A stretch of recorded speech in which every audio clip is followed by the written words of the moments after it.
కష్టంలో కక్కుర్తికి అమెరికా మినహాయింపు కాదు. ఆ వివరాలేంటో చూద్దాం. మనిషికి మించిన అవకాశవాది మరొకడు ఉండడన్న మాటకు తగ్గట్లే పరిణామాలు చోటు చేసుకుంటాయి. మరీ ముఖ్యంగా విపత్తు విరుచుకుపడినంతనే ఆ అవకాశాన్ని సద్వినియోగం చేసుకోవటం కోసం కాసుల కక్కుర్తిని ప్రదర్శిస్తుంటారు. ఈ తీరు చూసి మనల్ని ఎంత స్వార్థపరులని తిట్టుకుంటూ ఉంటాం. తుఫాను, వరదల వేళ ఏదైనా అనూహ్య ప్రమాదాలు చోటు చేసుకున్నప్పుడు డిమాండ్ కు తగ్గట్లే ధరలు పెంచేసి భారీగా డబ్బులు లాగేసే ధోరణి మన దేశంలో కనిపిస్తూ ఉంటుంది. మనల్ని మనం తిట్టుకుంటాం, కానీ ఇలాంటి ధోరణిని తరిచి చూస్తే ప్రపంచంలోని చాలా దేశాల్లోనూ ఇది కనిపిస్తుంది. దీనికి అగ్రరాజ్యం అమెరికా కూడా మినహాయింపు కాదు. దగ్గర 2 వారాల నుంచి అమెరికాలోని లాస్ ఏంజెల్స్ మహానగరాన్ని అతలాకుతలం చేస్తున్న కార్చిచ్చు దాటికి ఇప్పటికే వేలాది విలాస భవనాలు కాలి బూడిద కావటమే కాదు, దగ్గర ఆస్తి నష్టం 20 లక్షల కోట్ల వరకు జరిగి ఉంటుందని భావిస్తున్నారు. హాలీవుడ్ కు చెందిన పలువురు ప్రముఖుల విలాస భవనాలు ఈ అగ్ని కీలకాల దాటికి కాలి బూడిదగా మిగిలాయి. దీంతో అక్కడ చోటు చేసుకుంటున్న పరిణామాల్ని చూస్తే అచ్చం మన దగ్గరి మాదిరిగానే కనిపిస్తున్నాయి. అగ్ని ప్రమాదాల్ని అవకాశంగా మార్చుకొని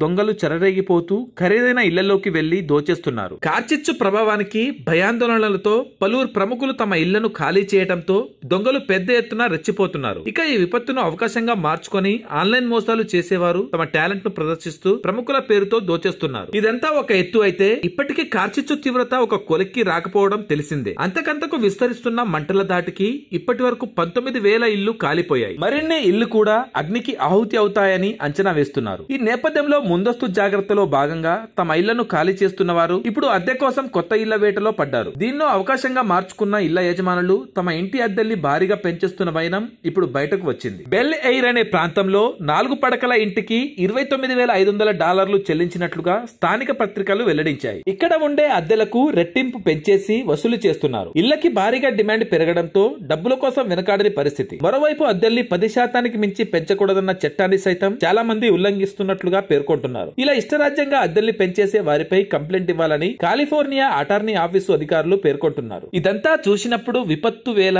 ఇష్టరాజ్యంగా వసూలు చేసే తీరు మనకే కాదు, ఈ కాసుల కకృతికి అగ్రరాజ్యం మినహాయింపు కాదన్న తాజా ఉదంతంతో అర్థమవుతుందని చెప్పాలి. Thanks for watching.